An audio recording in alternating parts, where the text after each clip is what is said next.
मायावती के आवास पर पहली बार छात्रों का प्रदर्शन हुआ है। मायावती के आवास पर पहली बार छात्रों ने ज्ञापन देने के लिए पहुंचे हैं। यानी छात्र पहली बार अब तक के इतिहास में, जब से मायावती उत्तर प्रदेश की सियासत में सक्रिय हुई हैं, पहली बार उनके घर के आवास के बाहर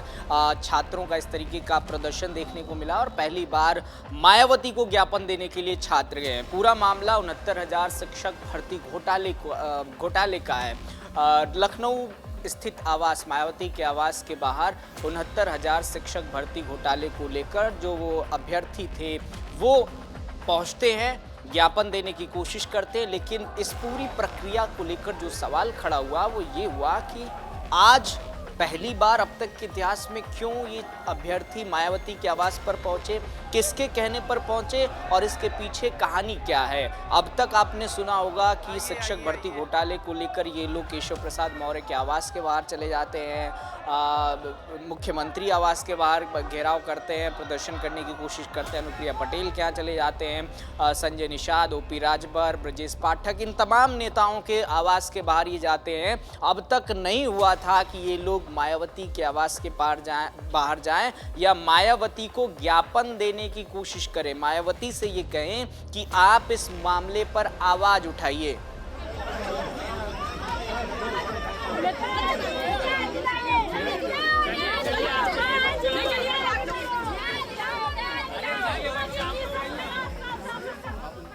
इन सब चीज़ों को लेकर दो तीन मायने निकाले जा रहे हैं। पहला मायने ये निकाले जा रहा है कि 2027 का चुनाव करीब आ गया है। जब ये मामला पीक पर था उस दरमियान भी उत्तर प्रदेश में चुनाव होने थे, लेकिन अब जो है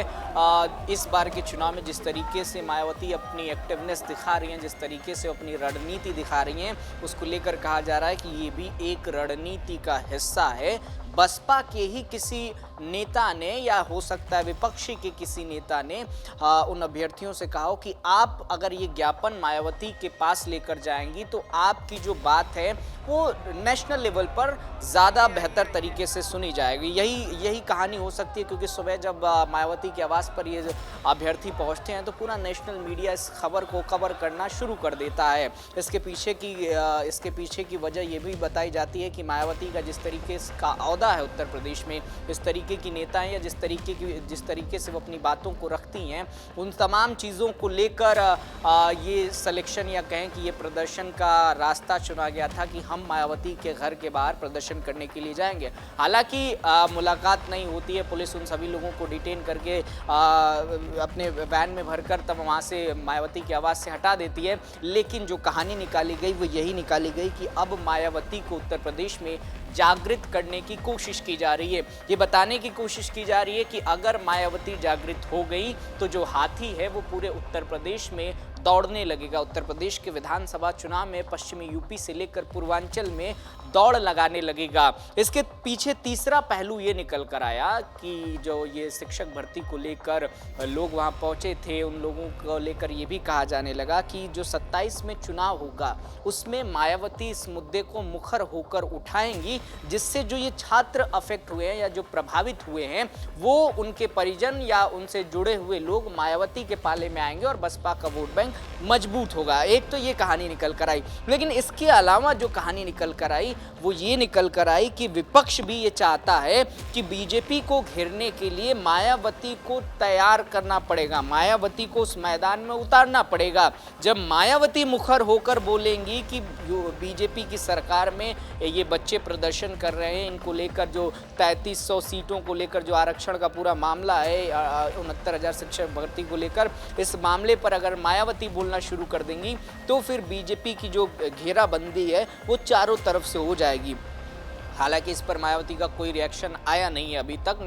ना ही वो ज्ञापन वहाँ पर दिया गया है। लेकिन वो जो कोशिश थी, वो जो तैयारी थी, वो इसी बात की थी कि किसी भी तरीके से मायावती को, बसपा को उत्तर प्रदेश में जागृत किया जाए बीजेपी को घेरने के लिए। क्योंकि जब मायावती मुखर होकर बोलना शुरू कर देंगी बीजेपी की तरफ तो एक तरफ से समाजवादी पार्टी होगी, दूसरी तरफ से कांग्रेस होगी, तीसरी तरफ से बसपा होगी और बीच में पड़ जाएगी बीजेपी। ऐसे में ये मुद्दे भी उठ जाएंगे आसानी से और जो बीजेपी की कमजोरी होगी वो भी यहाँ पर सामने आ जाएगी और 27 के रण को भेदने में आसानी होगी। अब इन तमाम चीज़ों के बाद अभी तक मायावती का जो है वो कोई भी स्टेटमेंट या कोई भी क्लियरिफिकेशन नहीं आया। लोग इंतज़ार कर रहे हैं कि जब उनके आवास के बाहर छात्र पहुँचे, अभ्यर्थी पहुँचे हैं, तो वो क्या क्लियरिफिकेशन देती हैं, क्या स्टेटमेंट देती हैं, क्योंकि जब उनके बयान आते हैं सोशल मीडिया पर तो आपने देखा होगा कि वो हर चीज़ को संवैधानिक तौर पर लड़ने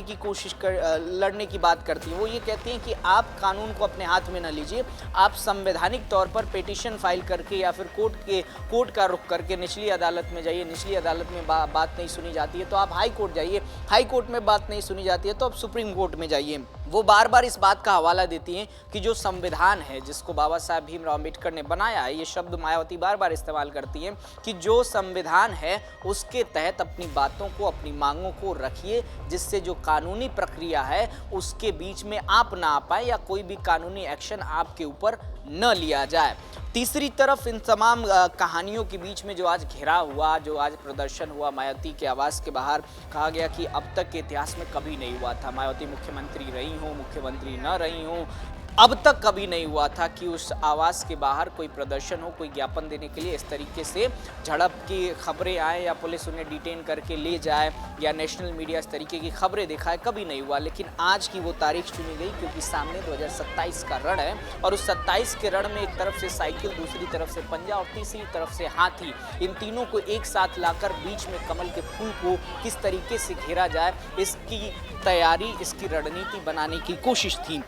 इस पर जो राजनीतिक पंडित है, राजनीतिक विश्लेषक हैं, वो ये मान रहे हैं कि मायावती ने इस पूरे मामले पर अभी खामोशी या कहें कि पूरी तरीके से चुप्पी साध रखी है। वो नहीं चाह रही हैं कि इन तमाम पचड़ों में या इन तमाम चीज़ों में अभी पड़ा जाए, क्योंकि सामने जो है 27 का चुनाव है। अगर कोई ऐसा बयान या कोई ऐसा कहे जाए कि इन तमाम चीज़ों को मायावती की तरफ से उठाया जाता है जिससे बसपा के वोट बैंक पर, उस वोट बैंक पर प्रभाव पड़ता है जो आरक्षण के मामले को लेकर बेहद सॉलिड है, क्योंकि ये पूरा खेल आरक्षण का है। पूरा ये जो शिक्षक भर्ती घोटाला मामला उठा है, आरक्षण की सीटों को लेकर उठा है, अगर इन सब चीज़ों में तालमेल खराब होता है तो फिर मायावती का वोट बैंक, जो मेन वोट बैंक है, कोर वोट बैंक है, उसमें एक कहें कि कील लग जाएगी, एक तरीके से सेंधमारी हो जाएगी। इस चीज़ से बचने की कोशिश की जा रही है। वैसे आपको क्या लगता है, आज जो मायावती के आवास के बाहर प्रदर्शन हुआ, इसके पीछे कोई रणनीति है, कोई राजनीतिक साजिश है या कोई ऐसी प्लानिंग है जो आने वाले वक्त में दिखाई देगी लेकिन हुई आज है, उसकी तस्वीर आज निकल कर आई है अब तक के इतिहास में? अपना जवाब नीचे कमेंट सेक्शन में लिख कर बताइएगा और ऐसी तमाम खबरों के लिए देखते रहिए राष्ट्रवाणी। नमस्कार।